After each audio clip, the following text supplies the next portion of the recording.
Salve os irmãos, boa tarde, Senhor. Estamos aqui mais uma vez para gravar mais um vídeo, mais uma videoaula de Teologia Sistemática 1, do nosso curso da CEPADEV, do nosso curso de Bibliologia, nosso módulo de Bibliologia. Essa é a terceira lição e nós vamos falar aqui sobre a inspiração da Bíblia. Matthew Henry, ele assegura em uma de suas obras acerca da inspiração, sobre a inspiração da Bíblia, ele diz assim: as palavras das Escrituras devem ser consideradas palavras do Espírito Santo. Não tem como não concordarmos com Matthew Henry, porque toda a palavra de Deus ela é sim inspirada pelo Espírito Santo. Não há ali uma palavra sequer que não seja da vontade de Deus que estivesse ali escrita. E é exatamente essa inspiração que diferencia a Bíblia de todos os demais livros que nós podemos conhecer. A inspiração divina é o que faz a Bíblia ser chamada de palavra de Deus. Não tem como nós falarmos de outra forma, porque assim como está lá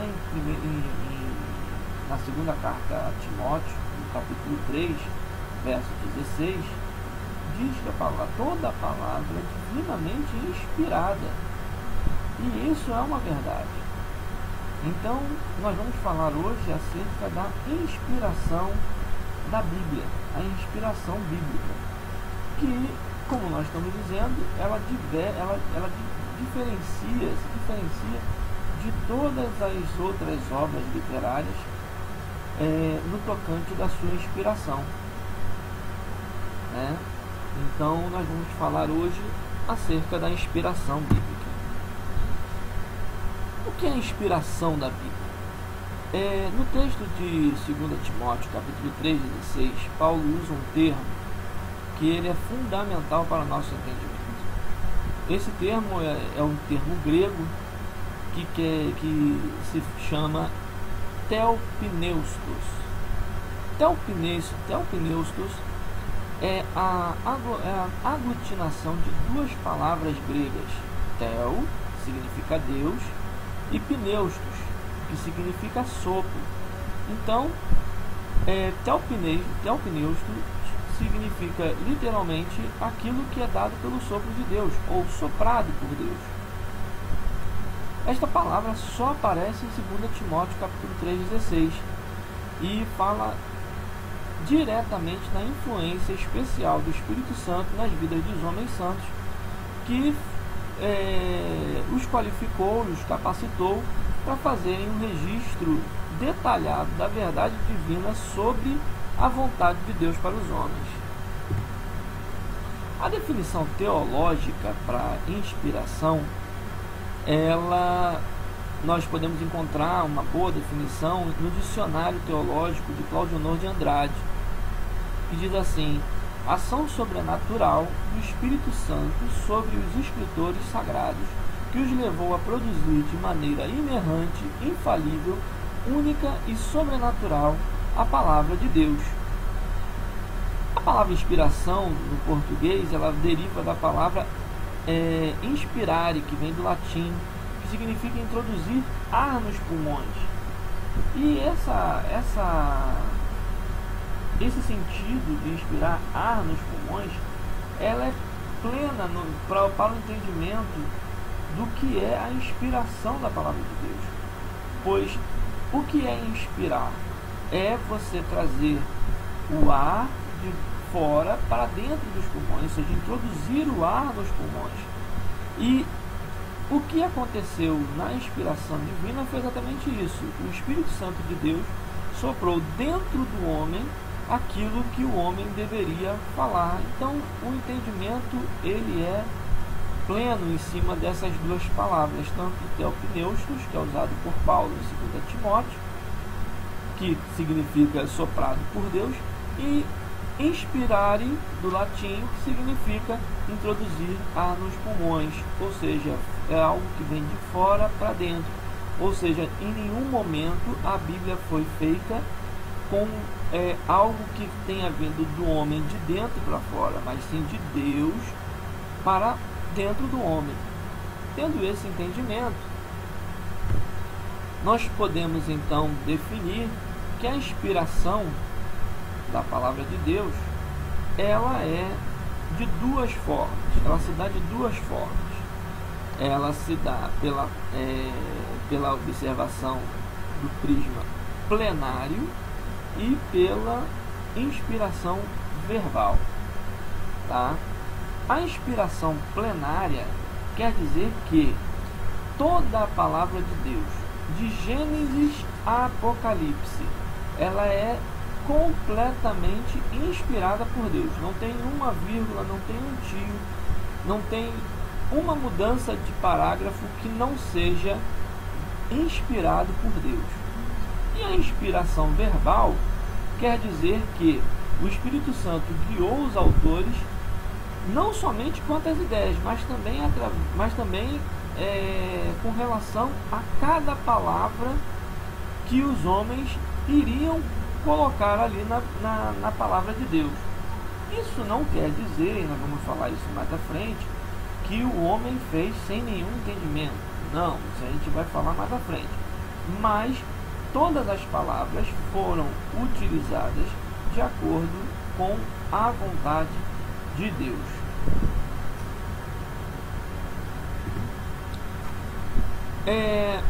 Não podemos, de forma nenhuma, deixar de dizer que existem outros entendimentos acerca da inspiração divina, mas que são doutrinas que não condizem com a realidade. E essas doutrinas, nós não podemos deixar de falar delas. É importante nós, como estudantes de teologia, nós termos o entendimento dessas doutrinas para não cairmos no engano.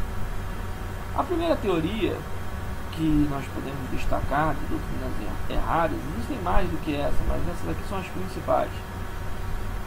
A primeira seria a teoria da inspiração natural ou humana, que diz que a Bíblia foi feita por homens muito inteligentes, dotados de grande inteligência, mas que em nenhum momento há a inspiração do Espírito Santo, ou uma inspiração sobrenatural, mas nada mais é do que uma inspiração natural feita por homens muito inteligentes, muito brilhantes, e que teriam escrito a Bíblia como nós conhecemos e sem nenhuma atuação sobrenatural. E isso é um erro porque nós estamos falando de um livro que foi escrito durante mais de 1600 anos e escrito por mais de 40 autores diferentes, muitos deles que nem se conheciam, e ela possui uma harmonia incomparável. E só isso já é uma prova de que isso não pode ter surgido de mente humana, mas sim de algo sobrenatural, algo superior do que o ser humano. A segunda teoria é a teoria da inspiração divina comum. A teoria da inspiração divina comum ensina que a inspiração dos escritores da Bíblia é a mesma que nós vemos hoje quando alguém vai pregar no púlpito de uma igreja, ou quando a pessoa está orando. Só que isso também não condiz com a realidade. Por quê? Porque a inspiração para a Bíblia foi única. A inspiração da Bíblia, ela tem um caráter global, ela tem um caráter universal. Então, nós não podemos de forma nenhuma admitirmos que a inspiração que nós vemos hoje para uma pregação, ou para uma oração, ou alguém que está escrevendo alguma coisa, seja comparável à inspiração que houve para a escrituração da Bíblia. Porque isso seria diminuir a qualidade da Bíblia. Porque a inspiração que tem na Bíblia, ela é sobrenatural. Ela é muito superior ao que nós temos hoje a nível de pregação. As pregações, elas também têm uma inspiração do Espírito Santo, obviamente, mas de forma nenhuma dá para se comparar, porque enquanto uma, que é a da pregação, ela tem um caráter de edificar a igreja local ou um grupo de pessoas que estão ali ouvindo aquela pregação, a inspiração da Bíblia, ela tem um caráter universal e perpétuo. Ela vai ficar durante toda a história da humanidade, durante toda a história até que Jesus volte, e mesmo depois de Jesus voltando, ela permanecerá, porque a Bíblia, assim diz o próprio Senhor, que passarão os céus e a terra, mas não cairá um tio da palavra de Deus. A terceira é a teoria da inspiração parcial, que ensina que algumas partes da Bíblia são inspiradas, outras não. Ou seja, que a Bíblia não é a palavra de Deus, mas apenas contém a palavra de Deus. Isso também não é verdade, porque se fosse assim, haveria uma grande confusão, porque quem poderia dizer quais partes inspiradas e quais partes não inspiradas? A própria Bíblia refuta isso no texto de 2 Timóteo 3,16, quando Paulo fala que toda palavra é divinamente inspirada. Não tem nenhuma parte que você pode olhar o livro, mas o livro de Neemias, que é um livro que você vê que ele conta realmente somente uma história. Ele é inspirado, porque aquela história que está ali, ela tem caráter que edifica, ela tem um texto que ele traz algum conhecimento, traz crescimento espiritual. Eu poderia citar aqui várias passagens de Neemias, por exemplo, que dá para poder se fazer um avivamento numa igreja. Isso por quê? Porque eu tenho capacidade de fazer uma pregação nesse sentido? Não, é porque a palavra que está ali, ela é divinamente inspirada e serve para todos os propósitos ao qual ela foi colocada ali. Deus não deixou nenhuma parte da Bíblia, nenhuma parte de sua palavra, de forma que não viesse a surtir o efeito que ela foi, para o qual ela foi criada, que é o que? Nos mostrar o caminho da salvação.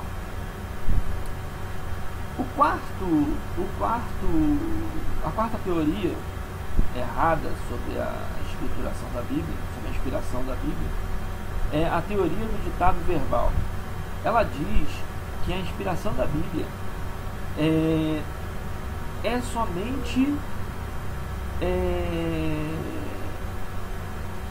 somente com relação às palavras, não deixando nenhum lugar para a característica do autor. Ou seja, Deus teria pegado a pessoa e feito ela escrever sem nenhum entendimento do que ela está escrevendo. Seria como se fosse um ditado e a pessoa, como quase que numa psicografia espírita, o homem que está ali escrevendo escreveria sem nenhum entendimento do que está colocando no papel. Isso também não é verdade, porque se nós formos ver, nós vamos perceber que cada texto, cada autor tem a sua característica de escrever. Se nós lermos os três primeiros evangelhos, Mateus, Marcos e Lucas, que são três evangelhos muito idênticos, são evangelhos sinóticos, são evangelhos que contam basicamente as mesmas coisas, nós vamos observar que cada um tem um jeito de escrever. E isso não foi simplesmente pelo objetivo de cada um, mas também pela característica e pelo conhecimento que cada um tinha. Mateus era judeu, escreveu, e você vê que ele tem um jeito de escrever bem judaico, trazendo bastante coisa referente ao Antigo Testamento, algo que ele conhecia bem. Nós vemos Lucas falando com muito detalhe, muito detalhista, trazendo muitos detalhes daquilo que ele está escrevendo. Nós vemos Nós vemos Marcos escrevendo um texto bastante direcionado também para os gentios, e nós vemos que o texto dele era um texto diferente de Mateus e de Lucas. Então isso já nos mostra que Deus, ele usou sim as características literais de cada um, e isso de forma nenhuma tira a inspiração da Bíblia, ou não nos deixa espaço para dizer que Deus não colocou cada palavra ali, mas só que Deus usou esses homens e usou também as características de cada um, porque isso era útil que fosse assim. A quinta teoria é a teoria da inspiração das ideias, em que ela é exatamente o contrário. Ela diz que Deus inspirou as ideias, mas não as palavras. Ou seja, Deus ele coloca a ideia, inspira a ideia na pessoa, a pessoa senta e começa a escrever com as palavras dela, sem nenhuma interferência de Deus através em cima da sua escrita. Mas ele, por causa da inspiração, ele começa a escrever por causa daquela inspiração e coloca as palavras que ele quer. Na verdade, ela também vai de contra ao que a Bíblia nos mostra. Por quê?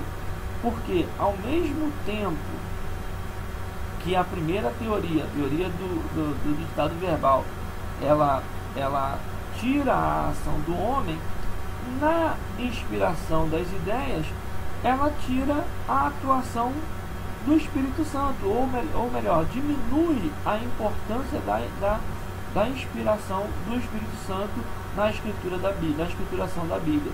Isso também não é correto. Como nós vimos anteriormente, a teoria correta da inspiração, ela une exatamente o plenário e o verbal, ou seja, toda a ideia da Bíblia, todo o conteúdo da Bíblia, de Gênesis a Apocalipse, é inspirado, e cada palavra que está ali está porque assim Deus quis que estivesse. Então, essas 5 teorias que eu falei são teorias equivocadas que nós devemos apartar de nossa teologia, porque a Bíblia ela tem uma inspiração plenária e verbal. Bom, a Assembleia de Deus tem como doutrina dizer que está escrito na Declaração Doutrinária das Assembleias de Deus que cremos na inspiração verbal da Bíblia Sagrada, única regra infalível de fé normativa para a vida e o caráter cristão. Então, a Assembleia de Deus ela crê na inspiração plenária e verbal da palavra de Deus. Nada que está ali está por acaso, tudo está ali porque tem que ser assim. Eu posso até citar um exemplo, eu gosto muito desse exemplo, que é quando nós falamos sobre a inspiração verbal e plenária da Bíblia.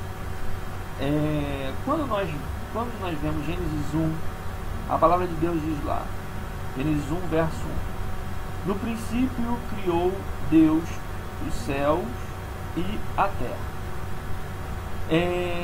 A ideia de Deus, a ideia do texto é mostrar que Deus, antes do tempo, quando em algum momento do espaço, quando Deus resolve quebrar a primeira quebra da eternidade para poder gerar o tempo e as coisas, a palavra de Deus ela quer dizer que Deus criou os céus e a terra. Pronto.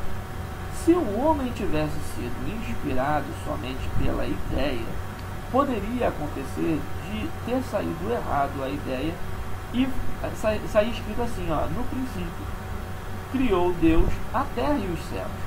Porém, Deus também interviu nisso. E interviu por quê? Porque só ele tinha esse conhecimento. Porque o homem, ele achava, até a Idade Média, o homem achava que a Terra era o centro do universo. Então não seria difícil o homem, por sua ideia, escrever que no princípio criou Deus a terra e os céus. Mas, como Deus interveio tanto na ideia quanto nas palavras, o homem escreveu de forma correta que, no princípio, criou Deus os céus e a terra. Nada na Bíblia está escrito por acaso. Então, isso eu gosto muito desse exemplo porque é um exemplo bem fácil, é uma coisa que está acessível para todos nós e é bem fácil de nós vermos a inspiração, tanto das ideias quanto a inspiração verbal. Isso porque a Bíblia, ela tem uma inspiração plenária e verbal. Nós temos algumas evidências da inspiração divina da Bíblia, né? A inspiração da Bíblia, ela se prova através de algumas características que só ela consegue atingir. A primeira é a influência que ela tem no ser humano. Não há nenhuma pessoa que, tendo contato com a Bíblia e fazendo uma leitura honesta dela, seja um versículo que seja, e não tenha a sua vida tocada ou que não tenha a sua vida mudada. Tem um amigo meu que me pediu para poder auxiliá-lo na leitura da Bíblia. E eu comecei a introduzir ele na leitura bíblica. E ele era um homem que gostava de beber, ele era um homem que tinha alguns envolvimentos com algumas atividades não criminosas, mas ele tinha aquelas atitudes, algumas atitudes que não condiziam com uma boa atitude social, referente a algumas coisas referente à atividade profissional dele, que infelizmente tem bastante disso no meio. E ele então começou a ler a Bíblia através de vontade própria dele. Afinal de contas, nós sempre conversávamos, ele achava o jeito que eu falava da Bíblia com tanto entusiasmo, isso empolgou ele e falou: rapaz, eu quero ler. E começou a ler, e em pouco tempo ele falou: não, eu não quero mais, eu parei de beber, não quero mais beber. Isso porque ele começou a ler, ele não estava indo para a igreja, eu não estava forçando nada, não estava fazendo nada, mas a leitura diária da Bíblia começou a fazê-lo ver que beber não trazia nada de bom para ele, e ele parou de beber. Mais à frente, ele pegou e largou todas as atividades que não condiziam com uma boa atitude e começou a atuar só de forma plenamente lícita dentro da atividade profissional dele. Isso é o que? É a mudança, a influência que a palavra de Deus tem na vida do ser humano. Isso você não consegue nem com um livro de autoajuda, nem com psicólogo, nem com ninguém. Isso só a palavra de Deus é capaz de fazer. A segunda evidência da inspiração divina da Bíblia é a influência que ela tem na história da humanidade. Não é nem um pouco difícil de imaginarmos como seria a vida do ser humano, a vida da humanidade, a história da humanidade, sem a influência da palavra de Deus na sociedade. Não obstante essa importância, nós podemos ver que a história do mundo ocidental, ela foi toda moldada em cima da palavra de Deus. A Constituição brasileira, por exemplo, ela é baseada na Bíblia. As legislações da maioria dos países ocidentais é baseada na Bíblia. Então, e você vê que nós podemos ver isso alguém pode, de repente, até querer discordar, e tem todo o direito de discordar, mas eu vejo assim, que se nós formos observar, os países que menos cometem atrocidade, ou seja, os seus governos menos cometem atrocidades e não tem uma característica tribal, ou seja, o desenvolvimento se mostra de forma mais evidente, são exatamente nos países ocidentais, aonde tem a influência da palavra de Deus. Em países do Oriente Médio, por exemplo, em que a palavra de Deus ainda não está, você vê, tem terroristas, mata-se simplesmente em nome de uma religião, no Oriente mesmo, no Sudeste Asiático, países onde você declarar que tem uma fé diferente da que eles têm, você será apedrejado, você será morto. Na Coreia do Norte, você não pode ter Bíblia. Se você tiver Bíblia, você pode ser preso e ser levado a fuzilamento. Então, nós vemos que os países ocidentais que têm a influência da palavra de Deus na sua história, eles têm um desenvolvimento diferente, uma evolução diferente. E a terceira evidência é a influência da vida moral da humanidade. Fyodor Dostoiévski, ele disse assim, que é permitido a todo indivíduo que tenha consciência da verdade regularizar sua vida como bem entender, de acordo com os novos princípios. Neste sentido, tudo é permitido. Este autor, esse filósofo, ele estava falando acerca da não existência de Deus. Ele estava dizendo o seguinte: olha, como não existe Deus, tudo que você faz, tudo que você pensa, tendo você consciência da verdade, você pode regularizar sua vida e tudo é permitido. Ora, qual ser humano sem a ação de Deus tem consciência da verdade? Se Deus é a verdade, se Jesus é a verdade de Deus, então isso aqui é conflitante, e nós vemos que as pessoas que têm Deus, que são tementes ao Senhor, elas têm uma tendência, uma postura de atuar de forma mais reta. Por quê? Porque ele sabe que tem alguém olhando ele, ele sabe que tem alguém a quem ele vai prestar contas, e isso faz com que ele seja vigilante. Então, a influência na vida moral da humanidade também se mostra como uma evidência da inspiração da palavra de Deus.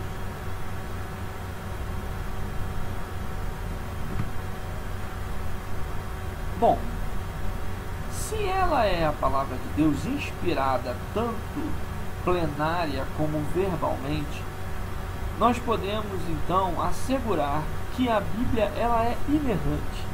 A inerrância bíblica é a doutrina que afirma que a Bíblia não contém nenhum erro doutrinário, cultural ou científico. A doutrina da inerrância bíblica pode também ser compreendida como um sinônimo de infalibilidade. Inerrância do latim vem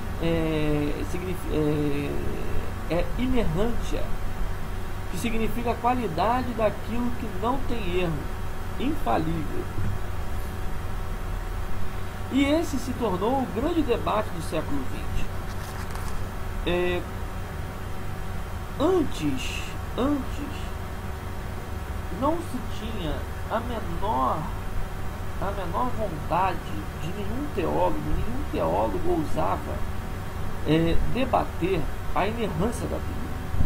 A Bíblia, para os ortodoxos, sempre foi e sempre será a palavra de Deus. Se Deus é perfeito, a palavra de Deus também é perfeita. Então ela não pode conter erros. Porém, no século XX, houve um grande debate, e esse debate existe ainda até hoje, que é que alguns teólogos que se enveredaram pelo liberalismo teológico começaram a debater as possíveis falhas da palavra de Deus, possíveis conflitos de textos, enfim, coisas que para eles seriam erros e que tornaria a palavra de Deus questionável quanto à sua inerrância. Porém, um grupo de teólogos ortodoxos se reuniu para debater, né, a inerrância bíblica e apresentar uma apologia acerca da inerrância e da inspiração sobrenatural da Bíblia. Este encontro gerou o que ficou conhecido como a Declaração de Chicago. A Declaração de Chicago foi uma importante declaração oficial de eruditos da palavra de várias confissões cristãs que em 1978 se reuniram na cidade de Chicago e fizeram as seguintes afirmações acerca da inerrância bíblica. Primeiro, o reconhecimento inquestionável e restrito é essencial para a completa confissão de sua autoridade. Ou seja, eu não posso de forma nenhuma reconhecer erros ou problemas na palavra de Deus e dizer que ela é essencial para a minha fé. Eu tenho que reconhecer sim que ela é inquestionável e irrestrito é essencial para a completa confissão de sua autoridade. Ou seja, a autoridade bíblica ela é plena, ela é máxima, exatamente porque ela não contém erro algum. Em segundo, eles afirmaram que as Sagradas Escrituras são inspiradas por Deus e que é a própria verdade, revelando-se a si mesmo a humanidade caída, testificando sobre o próprio Deus. Em terceiro, eles alegaram que as Sagradas Escrituras, sendo a palavra de Deus, foi escrita por homens devidamente preparados, inspirados e superintendidos pelo Espírito Santo, e é portanto infalível em todas as matérias de que tratam. Ou seja, do homem não saiu nada, tudo foi feito pelo Espírito Santo de Deus. E é o Espírito Santo, essa é a quarta declaração importante, que é o Espírito Santo que assina a Bíblia como autor e quem nos ajuda a entender a mesma. Ou seja, sem o Espírito Santo, sem o auxílio do Espírito Santo, nós não temos condições humanamente de entendermos todos os mistérios que estão ali contidos.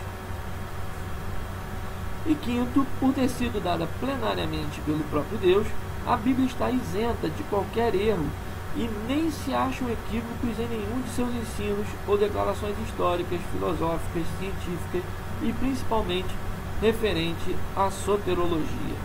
Soterologia, para quem não sabe, é a doutrina da salvação. E no sexto, ele diz que tanto a Igreja de Cristo quanto os crentes individualmente sofreriam perdas irreparáveis se a Bíblia não fosse absolutamente inerrante. E isso é fato. Como é que nós poderíamos ter uma igreja como o corpo de Cristo, se ela não recebe de Cristo toda a informação que ela precisa para o seu desenvolvimento? Se viesse a igreja que cresce por ação do homem, ela é uma igreja que está fadada ao fracasso. Portanto, a Bíblia ela tem que ser a palavra de Deus inerrante, porque a palavra de Deus ela é a fonte para o crescimento de qualquer igreja. E nós vemos que toda igreja que cresce na palavra, ela certamente é uma igreja que prosperará. Com isso, sabendo dessa declaração, nós temos que voltar lá atrás em Calvino e vermos o que Calvino falava. E olha só como é que Calvino fala, o que Calvino fala é muito semelhante às ideias trazidas pela Declaração de Chicago. Em seu livro Institutas 1, ele diz acerca da inspiração da palavra de Deus assim, quão peculiar, porém, é esse poder à Escritura. Transparece claramente disto, que dos escritos humanos, por maior que seja a arte com que são burilados, nenhum sequer nos consegue impressionar de igual modo. Basta ler a Demóstenes ou a Cícero, a Platão ou a Aristóteles, ou a quaisquer outros desse plantel. Em grau admirável reconheço, são atraentes, deleitosos, comoventes, arrebatadores. Contudo, se te transportares dali para esta sagrada leitura, queiras ou não, tão vividamente te afetará, a tal ponto te penetrará o coração, de tal modo se te fixará na medula, que ante a força de tal emoção, aquela impressibilidade dos retóricos e filósofos quase que se desvanece totalmente, de sorte que é fácil perceber que as Sagradas Escrituras, que em tão ampla escala superam a todos os dotes e graça da indústria humana, respiram algo divino. A declaração de Calvino não tem como ser negada. Não tem como ser negada. Se você comparar, você pode pegar os textos mais belos. Quando você o coloca do lado da palavra de Deus e faz uma comparação, é inegável que a capacidade de tocar a alma do ser humano igual a palavra de Deus não há. Isso é, por si só, prova de que respira algo divino na palavra de Deus. Bom, a inerrância, então, a doutrina da inerrância, ela é coerente. Por quê? Porque se nós cremos que ela é a palavra de Deus e que Deus é perfeito, não há como você imaginar que a palavra de Deus ela não seja inerrante. Por quê? O que é perfeito só pode gerar o que é perfeito. Não tem como ser de outro jeito. O imperfeito, ele é gerado de imperfeito, mas o perfeito, ele gera o perfeito. Porém, a doutrina da inerrância bíblica, ela de nenhuma forma é conflitante com a razão. Por quê? Porque a inerrância, ela está muito acima da razão. Entretanto, não há nenhuma necessidade também de se mistificar ou decidir pela aceitação cega. O que eu quero dizer com isso? Não significa que eu tenha que mistificar as coisas da Bíblia, e muito menos aceitar cegamente, mas podemos fazer sim, e devemos fazer como os crentes de Bereia, que quando ouviam alguém falar da palavra de Deus, eles recorriam aos escritos para ver se o que estava escrito era correto. Então podemos afirmar que a doutrina da inerrância bíblica se relaciona harmoniosamente com todos os ramos do saber humano. Então, ela se correlaciona de forma harmônica com três campos fundamentais do pensamento humano: a filosofia, a ciência e a arqueologia. Em relação à filosofia, a Bíblia Sagrada, ela se relaciona de forma muito tranquila. Por quê? Porque quando nós falamos de filosofia, nós falamos do pensamento humano, nós falamos do pensamento, da arte de pensar, né? Então,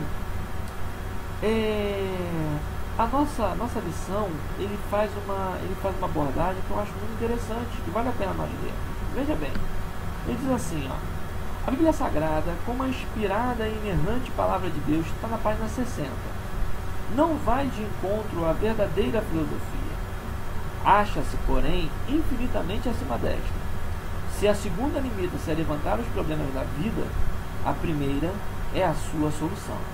Ou seja, o homem ele só tem capacidade de ver o que está ao seu plano, ou seja, os problemas que estão acontecendo à sua volta, ele não consegue ver nada adiante, ele não consegue ver de forma translúcida o que vai resolver aquele problema com a certeza de 100% de que vai resolver. Já a palavra de Deus não. A palavra de Deus, ela consegue atingir a tua vida como um todo, tanto no que você já fez, como no que você está vivendo, como no que você ainda vai viver. Então, a relação da Bíblia com a filosofia, ela é no sentido de nos revelar o caminho que nós devemos seguir. Em relação à ciência, a Bíblia não contém nenhum erro científico. Apesar da Bíblia não ser um livro que não se preocupa, que não tem nenhuma preocupação em ser científico, nenhuma declaração científica da Bíblia foi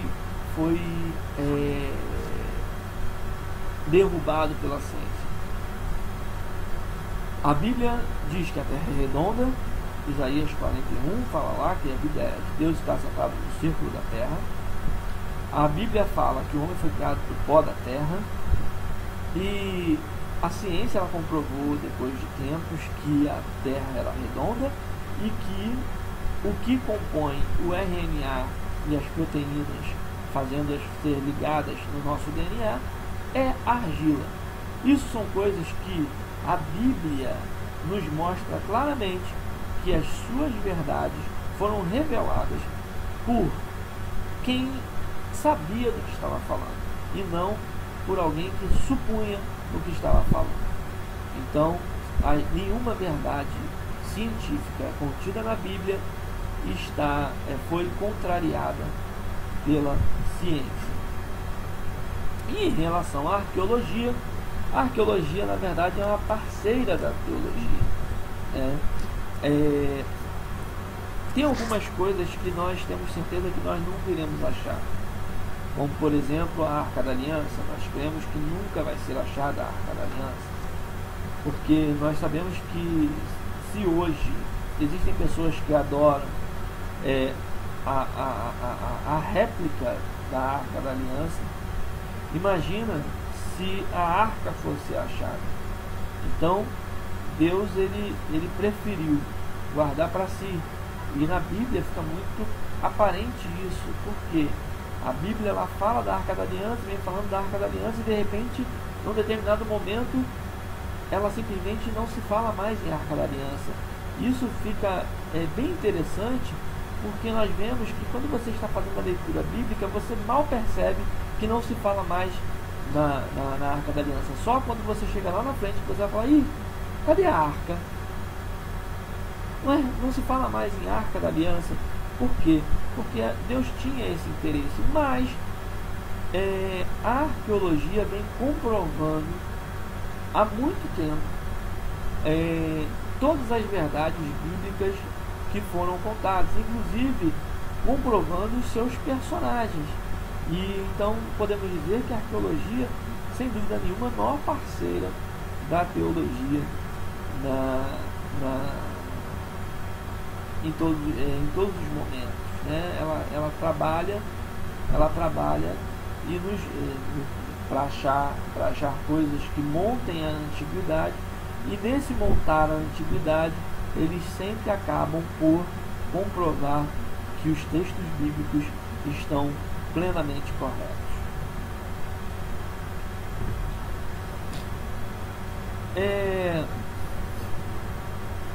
Com isso, nós temos o tópico a infalibilidade da Bíblia. Ao contrário de ser uma forma de fugir dos pontos de debate, né, de pseudo-contradições da Bíblia, quando falamos em infalibilidade da Bíblia, estamos mencionando sua característica ímpar de que tudo que está escrito nela tem que se cumprir em sua integridade. Então, as promessas contidas na Bíblia, são rigorosamente observadas. Não tem uma promessa de Deus que esteja na Bíblia que não vá se cumprir nesta terra. Principalmente a certeza e a promessa que um dia Jesus vai voltar para buscar a sua igreja. Então, essa promessa ela vai se cumprir rigorosamente, e um dia nós veremos Jesus descer dos céus e governar esta terra por 1000 anos e depois levar o seu povo para a Jerusalém celestial, onde não haverá dor e nem ranger de dentes. E em toda a palavra, nenhuma de suas promessas não se cumpre. Todas as promessas que Deus fez na Bíblia, ela se cumpre ou se cumprirá integralmente. As suas profecias se cumprem de forma detalhada. Não existe esse negócio na Bíblia de não, Deus falou, Deus fez, veio a profecia do Senhor e ela se cumpriu, mas aconteceu isso aqui, que não bateu, mas ela se cumpriu 90%. Não existe isso. A Bíblia, as profecias bíblicas se cumprem 100%. Nenhuma profecia bíblica deixou de ser cumprida. Jesus, em Mateus 24, quando ele fala acerca do que haveria de vir, ele começa dizendo que no futuro haveriam guerras e rumores de guerra, filho matando pai, pai matando filho, haveriam terremotos, haveria tudo isso. Mas ele diz, antes disso, vocês serão perseguidos, falando para os apóstolos, vocês serão perseguidos, açoitados, apresentados diante de reis, e tudo isso é necessário para que sirva de testemunho do que há de vir. Então, tudo se cumpriu, tudo tem se cumprido perfeitamente. Então, as profecias bíblicas, elas se cumprem de forma detalhada como elas foram proferidas. E o plano da salvação é executado apesar das oposições de Satanás. Não importa o que ele faça, não importa o que Satanás faça, Deus, ele cumpre cada etapa que ele quer que seja cumprida, e no tempo determinado por Deus, que só ele sabe, ele dará fim a toda essa história, e nós veremos Deus como verdadeiramente ele é. Então, independente das oposições de Satanás, o plano da salvação é executado perfeitamente. Bom, espero que tenham gostado. Leiam a lição 3. Ela é uma lição curta, uma lição gostosa de ler. E estudem, porque dia 19 é a nossa prova. E eu tenho certeza que todos vocês farão uma prova abençoada e será a bênção do Senhor. Espero que gostem. Tenham um bom dia se for de manhã, tenham uma boa tarde se for à tarde, e tenham uma boa noite se for de noite que está escutando esta gravação. Eu peço a Deus que te abençoe em nome de Jesus, e tenha uma maravilhosa semana na presença de Cristo.